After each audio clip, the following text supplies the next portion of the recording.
ज्ञान के साथ साथ शुद्ध उच्चारण, भजन गायन, और जो भजन अब तक हम गा रहे हैं उनमें से क्या त्रुटियां हैं वो भी समझा रहे हैं।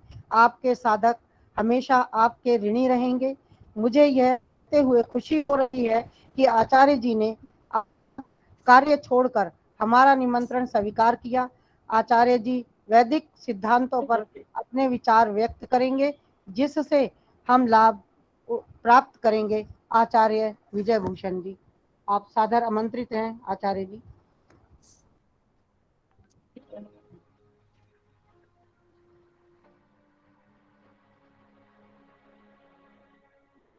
ओ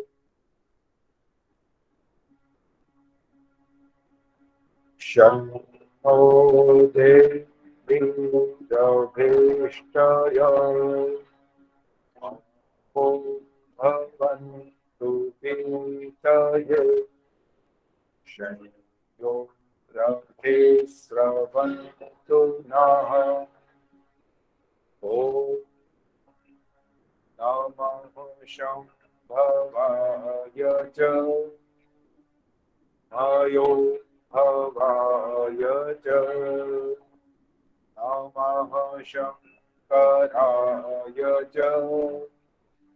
मयस्कराय च नमः शिवाय च शिवतराय च ॐ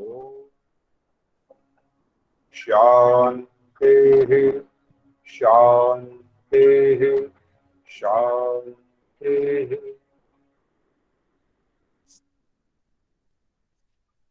नमस्ते आचार्य जी। सभी को सादर नमस्ते। और सभी से निवेदन है कि अब कृपा करके अपना माइक ऑफ रखेंगे। अभी हमारी बहन विजय रानी जी ने और आदर्श जी ने कार्यक्रम के बारे में भी और मेरे बारे में भी कुछ आपको कहा है, और इस बात से थोड़ा सा आपको ये परिचय हो गया होगा कि हम ज्ञान के क्षेत्र में अब तक क्या कर पाए हैं। हो सकता है सबने सत्यार प्रकाश पढ़ा हो सकता है ऋग्वेद आदि भाष्य भूमिका भी पढ़ी हो सकता है संस्कार विधि के माध्यम से भी कुछ मंत्रों को बोलने का अभ्यास किया हो। बहुत कुछ है हमारे सामने जो हमको ज्ञान के रूप में प्राप्त करने की हमारे सामने जीवन में संभावना बनी हुई है। लेकिन सिर्फ इतना पर्याप्त नहीं हो जाता कि हमने पुस्तक को पढ़ लिया। चाहे वो हम सत्यार प्रकाश की बात करें, चाहे ऋग्वेद आदि भाष्य भूमिका की बात करें, चाहे हम जो पूना प्रवचन है जिसमें शास्त्रार्थ है महर्षि दयानंद जी के, उन सब पुस्तकों की जो बात कर रहे हैं कि केवल मात्र पढ़ने से हमारा उद्धार नहीं होगा। उद्धार होने का जो एक तरीका है वो ये है कि जो कुछ पढ़ा है उसे समझ में आया कि नहीं, पहली बात तो है ये।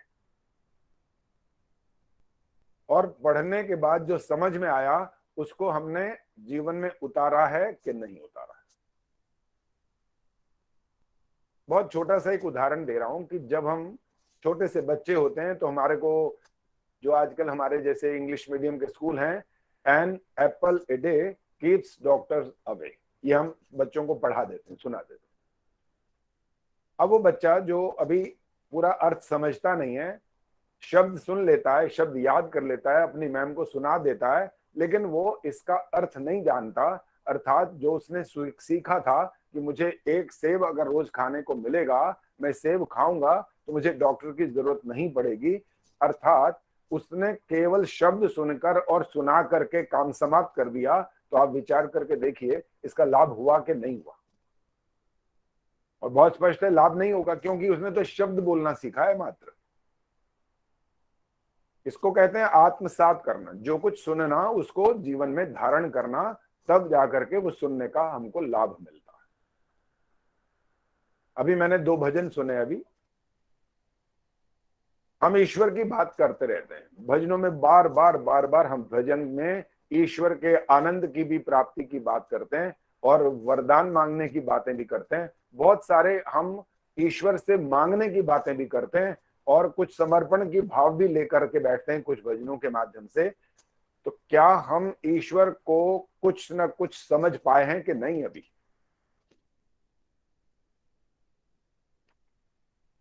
मैंने एक से पूछा, भाई आप ईश्वर को कुछ जान पाए हो? कहने लगा हाँ, बस अब देखने की देर बाकी बची है, बाकी तो सब हो गया। मैं क्या क्या बाकी क्या हो गया? कहने मैंने समझ लिया बाकी ईश्वर को। मैंने कहा बाकी क्या बच गया जो आप कहना चाहते हो? कहने लगे बस अब तो उसका दर्शन करने वाला हूं, बस बाकी सब कर लिया मैंने। मैं कहा दर्शन करने वाले हो, किस चीज से दर्शन करोगे? कहने लगा आंखों से ही तो दर्शन होता है, और किससे होता है? मैं कहा आंखों से दर्शन कर लोगे? कहने लगा हाँ बिल्कुल कर लेंगे। मैं कहा फिर तुम ईश्वर का दर्शन नहीं कर पाओगे, कुछ किसी और का ही दर्शन करोगे। फिर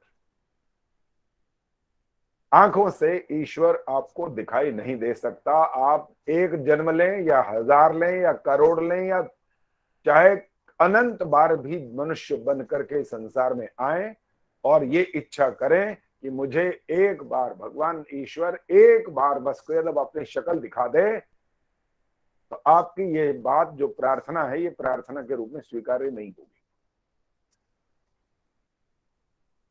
चलिए परमात्मा की बात छोड़कर थोड़ी सी आत्मा की बात कर लेता हूं। क्या आत्मा के भी दर्शन कर लिए हमने? दर्शन का मतलब वही है जो बच्चा या युवा कह रहा था, आंखों से देखने की बात कर रहा हूं। क्या आत्मा को भी आंखों से देखा है हमने? उत्तर तो सब जानते हैं कि बिल्कुल नहीं, देखा नहीं हमने। क्योंकि जब आप वैदिक ज्ञान से अपने आप को जोड़ते हैं तब आपको ये बातें समझ में आना शुरू हो जाती हैं कि आप जिन जिन पदार्थों को आंखों से देख सकते हैं वो सारे के सारे पदार्थ, चाहे वो इतने से हो चाहे वो इतने विशाल हो, वो सारे के सारे पदार्थ नष्ट होने वाले होते हैं। जिनको आप आंख के माध्यम से, मैं पांचों इंद्रियों का नाम बोल रहा हूं, कान के माध्यम से, जबान के माध्यम से, नासिका के माध्यम से और स्पर्श इंद्री के माध्यम से जो आप पकड़ सकते हैं, समझ सकते हैं, जान सकते हैं, चलो देख सकते हैं भी बोलने, कोई आपत्ति नहीं अभी तो। अगर जिन जिन इन 5 इंद्रियों के माध्यम से आप जिस जिस पदार्थ को पकड़ सकते हैं वो पदार्थ नष्ट हो जाते हैं एक दिन। इसलिए आप आत्मा की शक्ल नहीं देख पाए आज तक और परमात्मा की भी शक्ल न देख पाए हो, न देख रहे हो और न देख पाओगे। ये दोनों चीजें ऐसी हैं। और तीसरी चीज का नाम भी बोल देता हूं क्योंकि हमारा वैदिक सिद्धांत त्रैतवाद का है। प्रकृति अर्थात परमाणुओं को भी आप आंखों से नहीं देख सकते, उनको आप छू नहीं सकते, वो परम सूक्ष्म होते हैं। आपकी इंद्रियों में इतनी सूक्ष्मता नहीं है कि उनको छू लें, उनका देख पाएं, उनका रंग बता पाएं, नहीं कर सकते। जब इतनी बात किसी व्यक्ति को बताई जा रही हो और वो ये कह दे कि भाई इसमें से हम कुछ कर ही नहीं सकते तो बेकार है, फिर ये सब, फिर क्या जरूरत है दुनिया में आकर के कुछ करने की? अरे भाई थोड़ा बुद्धिमानी से विचार करो ना। क्या इतना केवल मात्र कह देने मात्र से कि ये सब नहीं देख सकते तो ये सब बेकार कैसे हुआ? अब मैं आपसे पूछने वाला हूं, बाकायदा नाम लूंगा और वो उसका उत्तर देंगे। वो जिनको कहूंगा वो माइक ऑन करेंगे। हमारे भाई बैठे हैं राम अवतार जी, माइक ऑन करिए। जी आचार्य जी। जो आम का स्वाद है जी आप स्वाद को देख सकते हो? जी नहीं, चख सकते हैं। हम चख सकते हैं। हमारी जिह्वा बता सकती है कि मीठा है, खट्टा है, कैसा है, ये बता सकती है, लेकिन हमारी आंख उस स्वाद को नहीं देख सकती है। अब मैं जो शब्द बोल रहा हूं, आप इन शब्दों को कान के माध्यम से तो समझ रहे हो, पकड़ रहे हो, अनुभव कर रहे हो या दर्शन कर रहे हो, कह सकते हैं, कोई बात नहीं, लेकिन उनको आंखों से नहीं देख सकते उन शब्दों को। क्योंकि यहां पर किसका संबंध किससे है? वाणी का संबंध कान से है। इसलिए ईश्वर के बारे में जब कोई भी व्यक्ति बोले तो उसको बहुत ज्यादा स्पष्ट हो जाना चाहिए कि मैं ईश्वर के बारे में बात करने वाला हूं, तो मैं क्या उसको कुछ कुछ समझ पाया हूं कि नहीं समझ पाया हूं। तो उसको समझना बहुत जरूरी है। जानना भी आप कह सकते हैं, मानने में तो आपकी कोई कमी नहीं है। मानने वाले तो बहुत बैठे हैं हमारे देश में, क्या विदेश में भी बैठे हैं मानने वाले। लेकिन मुझे बड़ा आश्चर्य होता है कि वो मान रहे हैं तो मान क्या रहे हैं भाई? किसको क्या माने बैठे हो? ईश्वर को ईश्वर ही मानना है और इसके स्थान पर किसी और को ईश्वर नहीं मानना ना, नहीं तो वो अज्ञान कहलाएगा फिर। और जब तक अज्ञान रहेगा तो आपका जो चरम लक्ष्य वो आपको प्राप्त होने वाला नहीं है, क्योंकि आपका पहला वेद यही है। ऋग्वेद क्या कहता है, क्या विषय है, ज्ञान। और इसके बाद क्या है, यजुर्वेद है, फिर कर्म है, फिर सामवेद है जिसका मतलब उपासना भक्ति है, और अथर्ववेद है चौथा, फिर विज्ञान है। अगर इनका हम ठीक ठीक अनुभव नहीं कर सकते, नहीं जान सकते, तो हमारा लक्ष्य हमको प्राप्त नहीं होगा, चाहे आप कुछ भी कर लें। ईश्वर के स्थान पर किसी दूसरे को ईश्वर मानकर पूजना अज्ञानता है, बुद्धिहीनता है, बुद्धिमत्ता नहीं है ये। मान लो मैंने आपसे कुछ धन ले लिया, मुझे जरूरत पड़ गई, मैंने कहा बहन जी मेरे को थोड़ा सा रुपए की जरूरत पड़ गई, आप दे सकते हैं? उन्होंने कहा आचार्य जी क्या दिक्कत है, बोलो आप कितना चाहिए। मैं कहा मुझे 5 लाख चाहिए, आपने मेरे को दे दिए। अब कुछ समय बाद जो मैंने वचन दिया उनको कि मैं आपको 15 दिन के अंदर ये लौटाऊंगा, क्योंकि मेरे पैसे आने वाले हैं। सोचिए, जरा ध्यान रखिए, मैंने जिससे लिया उसका धन्यवाद किया ना, एक तो उसी समय धन्यवाद किया, और सारी उम्र भी उसके गीत गाऊंगा, सबको बताऊंगा ये देखो बहन जी कितनी अच्छी हैं, मेरी इन्होंने सहायता कर दी।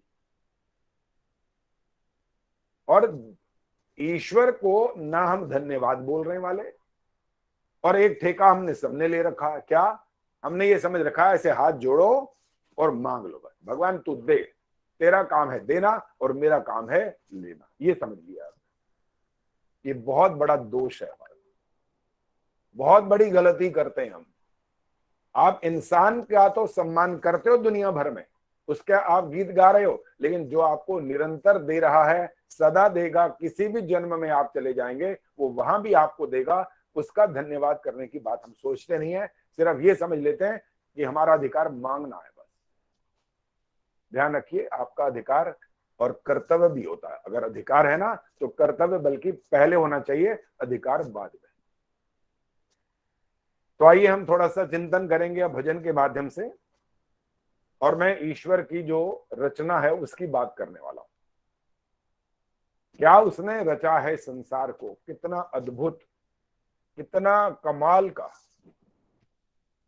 और उसने वो भी ऐसे हैं कि उसमें कोई इतनी सी भी ना वो कभी फेरबदल करता है, ना कोई दोष करता है, ना गलती करता है, कभी उसमें कभी भी किसी भी प्रकार की कमी नहीं आती। सारी दुनिया से निराला वो ईश्वर क्या क्या करता है, ये सारी बात कुछ हमारे द्वारा भी कही जाएगी कि भक्त क्या कहना चाहता है, उसकी क्या करना चाहिए, और ईश्वर क्या करता है वो बात भी कहूंगा। तो आइए ध्यान से सुने।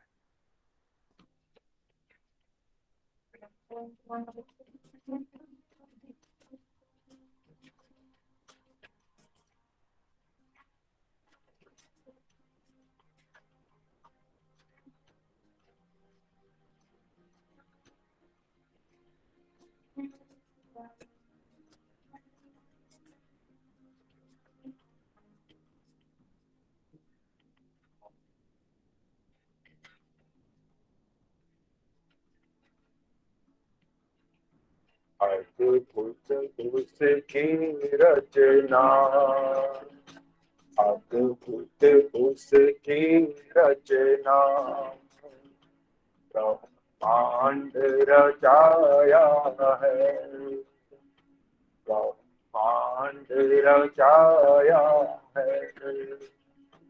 आओ गाएं गान उसके, हमें किसने बनाया है। अद्भुत उसकी रचना।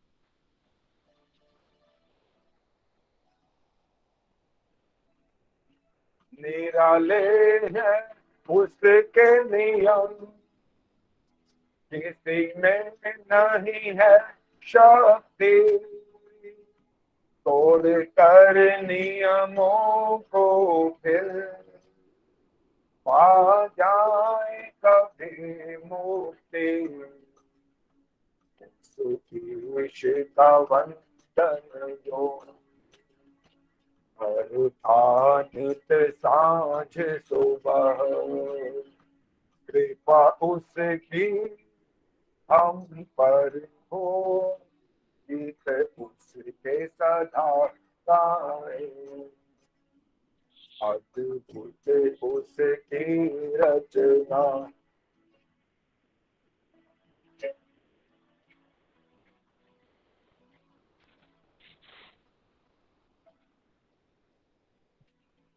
वो ईश है सबसे बड़ा सबसे वो निराला देता है फल सबको कर्म जैसे जो करता है माफी को नहीं देता सबका रखवाला है शरण में आए हम तो बेड़ा पार लगाता है अद्भुत उसकी रचना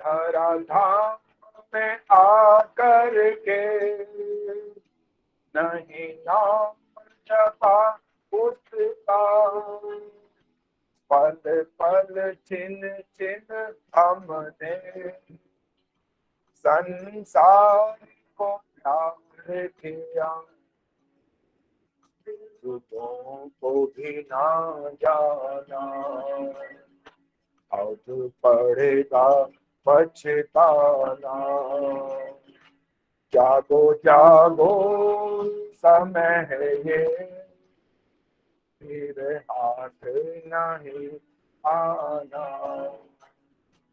अद्भुत उसकी रचना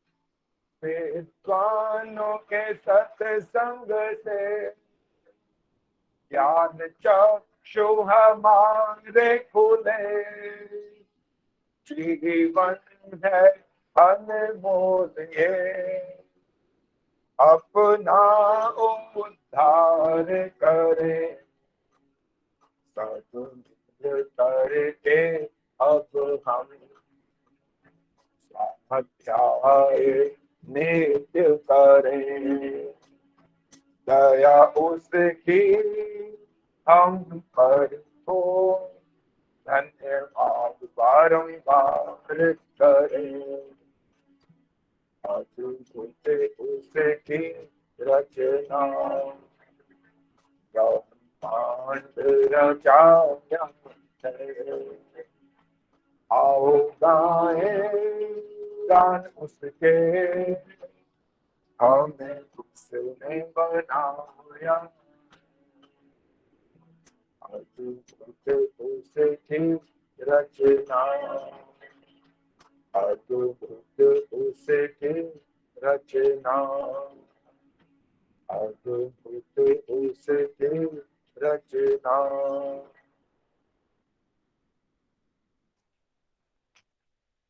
उस जैसा कोई नहीं उससे बढ़कर का तो कोई प्रश्न ही पैदा नहीं हो सकता जो उसने संसार को रचा है तो अपनी शक्ति से किया उसने सारा काम आप जब अगर कोई फ्लैट या मकान खरीदना चाहते हैं या बनाना चाहते हैं तो आप बहुत लोगों से सलाह मशवरा करते हैं पहले फिर जब इंटीरियर के काम की बात आती है तो आप उसको पूरा ठेका ही दे देते हैं और वो बताता है ना आपको कि देखो यहाँ ये अच्छा लगेगा यहाँ ऐसे लगेगा यहाँ ये डिजाइन यहाँ ये कलर यहाँ ये पैटर्न होना चाहिए आप तो बिना सलाह मशवरा के दुनिया में चल ही नहीं सकते बहुत छोटे होते हैं तो माँ बाप आपका पूरा सहारा बने रहते हैं, वो आपको सलाह मशवरा देते रहते हैं। थोड़ा और बड़े होते हो तो आपके मित्रजन आपको सलाह मशवरा देते हैं, और जब और आगे बढ़ते हो, कोई बीमार होते हो तो वो होते हो, फिर डॉक्टर के पास जाते हैं, वो आपको सलाह देता है, ये बंद करो, ये शुरू करो, ये दवाई खाओ, ये मत खाओ। ऐसा अपनी जीवनचर्या बनाओ। बिना किसी के सहयोग के हम कुछ नहीं कर सकते। माता पिता के सहयोग से लेके और जब तक शमशान पहुंचते हैं तब भी किसी का सहयोग लेके ही पहुंचते हैं, वहां भी अपने आप नहीं पहुंचते। और ईश्वर की रचना की जब हम बात कर रहे हैं कि वो सबसे निराला, तो किस लिए कह रहे हैं? आखिर इसीलिए तो कह रहे हैं सबसे निराला वो इसीलिए तो है कि वो किसी की सहायता नहीं लेता किसी भी काम में। छोटे से छोटा काम हो या बड़े से बड़ा, वो किसी की सहायता नहीं लेता। उसने किसी साइंटिस्ट से नहीं पूछा था, मैंने तो जानबूझकर ये वर्ड बोल दिया साइंटिस्ट से, क्योंकि साइंटिस्ट जरा ज्यादा हमसे विद्वान होते हैं ना, वो इस विश्व संसार के बारे में ज्यादा जानते हैं। उसने किसी साइंटिस्ट से नहीं पूछा था भाई पहली बात तो ये साइंटिस्ट आया कहां से, जब दुनिया बनेगी तो कहां से आया वो? साइंटिस्ट तो बाद में बनेगा ना, जब वो कुछ पढ़ लिख जाएगा। इसलिए ईश्वर सबसे निराला, सबसे बड़ा, सबसे महान, सबसे बड़ा शक्तिशाली वही है, और उसको जानने का प्रयास करते रहना चाहिए। और जब कुछ कुछ उसके बारे में जानने लग जाएंगे तो आपका मन उसके प्रति आकर्षित होगा, तब आप हाथ जोड़ करके बैठ जाओगे। वरना तो पता है क्या बोलोगे, कौन सा भगवान, किसने देखा, किसने देखा आत्मा को, किसने देखा परमात्मा को, कौन जानता है अगला जन्म होता भी है कि नहीं होता। अरे खाओ पियो बस मौज करो, इस स्थिति में आ जाओगे अगर ईश्वर के गुणों को नहीं समझोगे तो। वैसे ही सारी बातें समझाना तो उनको चाहता हूं जो जरा छोटे हो, जिनके बाल काले हो। वो है ही नहीं, अब करूं क्या, क्या समझाऊं, किसको समझाऊं। लेकिन बड़े भी जो हैं, सफेद बालों वाले भी हैं, उनको भी बहुत कुछ अभी नहीं पता है असल में, क्योंकि वो भी स्वाध्यायशील नहीं रहे ना। स्वाध्याय करते कहां है? अब क्या करते हैं, अब वो बड़े हो जाते हैं तो फिर वो पोता पोती दोता धोती उसी में लग जाते हैं, उनकी सेवा में। कोई बुराई नहीं है, करिए, बहुत बड़ा अच्छा काम है। वो तो अपने परिवार की जो जिम्मेदारी है निभानी होती है, लेकिन इसके अतिरिक्त और भी जिम्मेदारी होती है ना, जो आपकी आपकी अपनी जीवन की जिम्मेदारी है, वो कौन निभाएगा? उसके लिए कब समय मिलेगा? सारी उम्र ये कहते कहते क्या चले जाएंगे दुनिया से, भगवान के पास पहुंच गए, क्या किया भाई? सिर्फ समझने समझाने की बात कह रहा हूं, क्या किया? तो ये अकड़ के क्या कहता है जब पहुंचा है ईश्वर के पास, 5 करोड़ रुपए जमा करके आया हूं अपने बच्चों के लिए, एक तेरे दूंगा मुंह पर। मैं तेरे से 5 करोड़ नहीं पूछ रहा हूं, ये पूछ रहा हूं कि तू दुनिया में क्या करके आया। ये 5 करोड़ नहीं सुनना चाहता मैं तो ये सुनना चाहता हूं तूने मुझे जाना, पहचाना, कुछ समझा, कुछ मेरी उपासना करी। कहा जी उसका टाइम नहीं मिला, चल फिर कीड़ा मकोड़ा बन। कोई माफी नहीं, अभी मैंने बोला था भजन में, कोई किसी को माफ नहीं करता, वो रत्ती भर भी क्षमा नहीं करता किसी को भी, चाहे कितना ही बड़ा विद्वान हो जाए, सन्यासी, महात्मा, ज्ञानी, ध्यानी, कुछ भी हो जाए, राजा हो, चक्रवर्ती, सम्राट हो, किसी को भी वो माफ नहीं करता। वो अपने नियम का बिल्कुल पक्का है, निराले हैं उसके नियम। भाई हमारे नियम तो रोज टूटते हैं। संध्या का नियम है वो टूट जाता है, हवन का नियम है वो टूट जाता है, समय से उठने का नियम वो टूट जाता है, किसी को समय दिया पहुंचने का वो समय टूट जाता है। कितने नियम हम तोड़ते हैं भाई। ईश्वर का नियम दिखा दो कभी टूटा हो आज तक। कभी वो भूल गया होगा, ओहो प्रातःकाल हो गई, सूरज तो निकाला ही नहीं। कभी हुआ आज तक ऐसा? कभी नहीं होगा, हो नहीं सकता। क्यों? वो है पूर्ण, और हम और आप क्या हैं? अपूर्ण। अ लगा हुआ है पहले, अपूर्ण। क्या मुकाबला हमारा और उसका भाई। हम तो ऐसे होने चाहिए बस उसके सामने। कोई ऐसा करे ना, यूं क्या, कैसे कैसे कर दिया, ये उसकी धृष्टता है ऐसा कहना। ईश्वर के सामने ये कहने का कोई अधिकार नहीं आपको। उसने तो आपको बिना मांगे इतना दे दिया, इतना दे दिया। मैंने अभी उदाहरण दिया था, 5 लाख लिए तो 5 लाख वापस करने पड़ते हैं। और कोई कोई तो ऐसा होता है कि 5 लाख तो ले लो आचार्य जी, लेकिन उसका ब्याज लगेगा। हमें तब भी जरूरत पड़ती है ना, तो भी कहते हैं कोई बात नहीं, ब्याज भी देंगे। और बोलो, अरे दुनिया से लेने पर एक एक पैसे का हिसाब करते हो, और जो आपको बिना मांगे देता है उसके सामने कुछ बैठ करके आंख बंद करके हाथ जोड़ के बोलते तक नहीं, तो कैसे वो माफ करेगा? क्यों करेगा? हिसाब मांगेगा नहीं आपसे, बिल्कुल पूछेगा। वो मेरे से भी पूछेगा, आपसे भी पूछेगा, सबसे पूछेगा। इसलिए उसको अगर शक्ल अच्छे से दिखानी है ना, ऐसे सिर नीचे नहीं करना, झुकाना नहीं है, तो फिर नित्य नियम पूरे करो। स्वामी दयानंद ने क्या नहीं बताया, बोलो जरा, क्या क्या नहीं समझाया उन्होंने। पंच महायज हमने भजनों में भी मैंने बहुत लिखे, ये भजन अपने ही लिखे सुना रहा हूं आजकल, मैं दूसरे नहीं गाता, अपने ही लिखे गाता हूं। इसीलिए लिखा कि मैं वैदिक सिद्धांतों को जानता हूं भाई, मुझे कुछ करना चाहिए ना, मैं क्यों नहीं कर, दुनिया लिख रही है भजन रोज, वो लिख सकते हैं तो मैं क्यों नहीं लिख सकता। मेरे मन में भी आया, मैंने शुरू कर दिया लिखना। और मैंने कहा मैं तो वैदिक सिद्धांतों वाले लिखूंगा, वो वाले भजन नहीं लिखूंगा। क्या ऐसे ऐसे भजन गाए जा रहे हैं दुनिया के अंदर, कभी कभी आर्य समाजी भी वो भजन गा देते हैं, मुझे तो बड़ा आश्चर्य होता है, गुस्सा भी आ जाता है, ये क्या भजन गा रहे हो भाई तुम। ईश्वर जो कुछ करता है अच्छा ही करता है, और तेरे बस में कुछ भी नहीं, वो बांटने वाला बांटे रे। क्या बात करते हो भाई, तेरे बस में कुछ भी नहीं। कल भी तो हमने चर्चा की थी मंत्रोदय पर, ईश्वर, इसके बारे में ही तो चर्चा की मैंने आप लोगों से भी, जब कहा था कि मंत्रोदय पर लिखिए, आपने, मैंने नाम भी सुना दिए थे, 28 लगभग लोग थे, सबने अपने अपने विचार रखे वहां पर। फिर हमने और भी, ताकि बात पूरी तरह स्पष्ट हो जाए, इतना सा भी संशय बीच में न बचे, मन में ना आए कोई बात, बिल्कुल क्लियर हो जाए कि ईश्वर के बारे में जो कुछ हम सोचते हैं, आंख बंद करके न सोचिए, उसमें पूरा बुद्धि युक्त, तर्क युक्त, तर्क संगत पूर्ण तरीके से उसको समझने का प्रयास करें।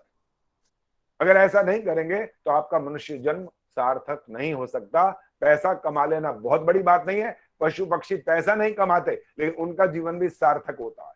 कैसे?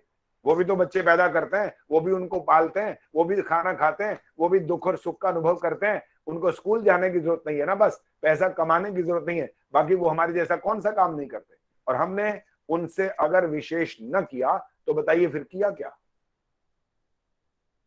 रोटियां ही खाते रह गए सारी उम्र, सिर्फ भोजन और कपड़े और मकान और मेरी गाड़ी और मेरा बंगला और मेरा परिवार, इसी में लग गए।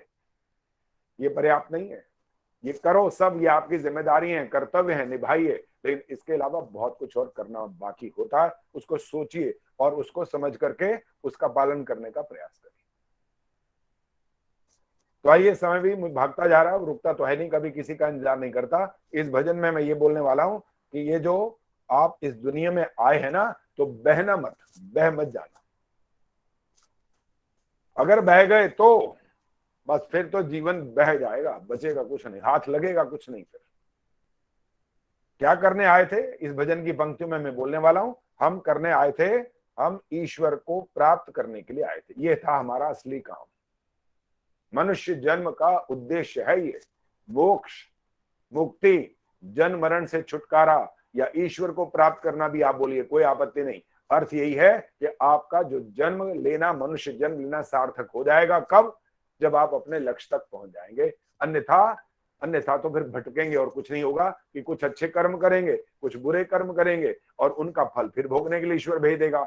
और जब पशु पक्षी कीड़े मकोड़े बनेंगे तो वहां क्या होगा? वहां कर्म करने की स्वतंत्रता ही छीन लेगा ईश्वर कि बेटा आप कर्म नहीं कर सकता, आप खा पी बस ऐश कर, भोग भोगो बस, इसके अलावा और कुछ साधन नहीं देता वो कि भोग भोग सकते हो।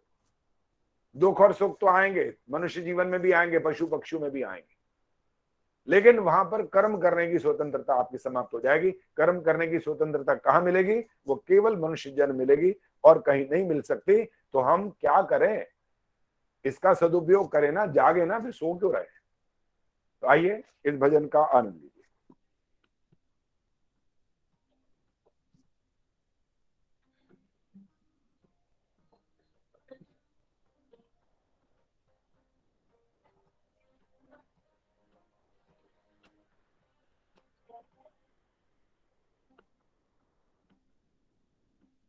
आकर इस दुनिया में हम क्यों बह गए, आकर इस दुनिया में हम क्यों बह गए। पाना था ईश्वर को, पाना भूल गए, पाना था ईश्वर को, पाना भूल गए। आकर इस दुनिया में हम क्यों बह गए। आकर इस दुनिया में हम क्यों बह गए।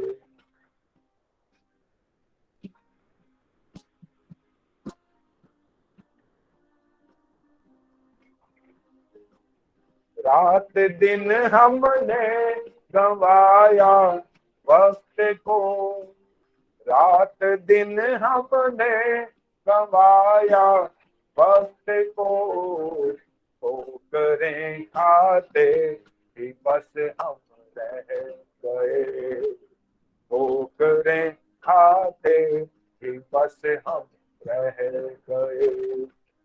पाना था ईश्वर को पाना भूल गए, पाना था ईश्वर को पाना भूल गए।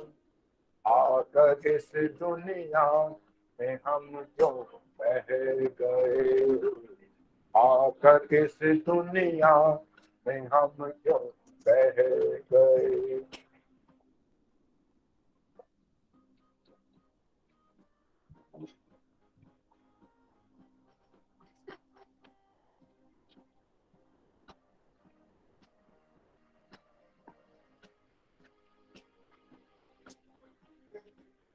जिंदगी है ये बहुत ही कीमती, जिंदगी है ये बहुत ही कीमती। मेरा ये हीरा है समझने के लिए, मेरा ये हीरा है समझने के लिए। पाना था ईश्वर को पाना भूल गए, पाना था ईश्वर को पाना भूल गए। आकर इस दुनिया में हम क्यों बह गए, आकर इस दुनिया में हम क्यों बह गए।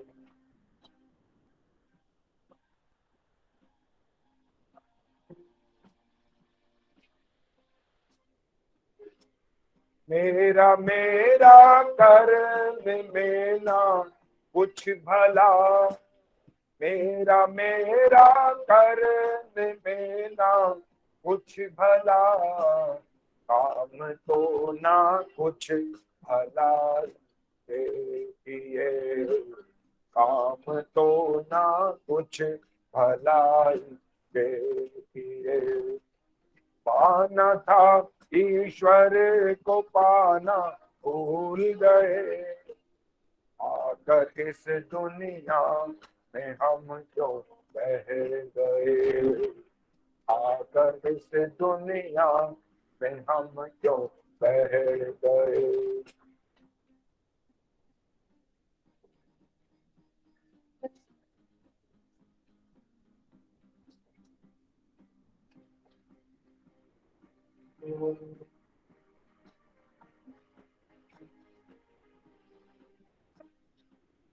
एक दिन सबको यहाँ से जाना है, एक दिन सबको यहाँ से जाना है।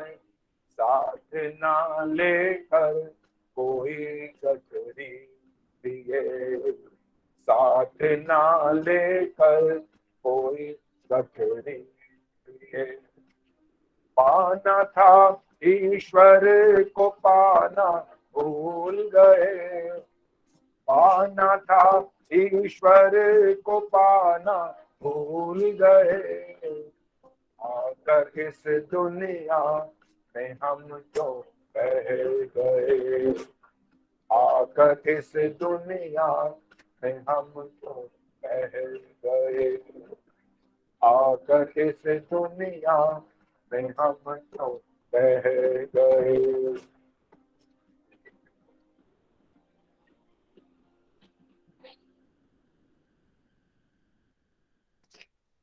आशा है आपने जो कुछ मैंने कहा है ध्यान से सुना होगा और प्रयास करेंगे कि हम जो कुछ इसमें से कुछ धीरे धीरे, क्योंकि एकदम छलांग लगाना संभव नहीं होता। पूनम तनेजा जी, आपका माइक ऑन हो चुका है।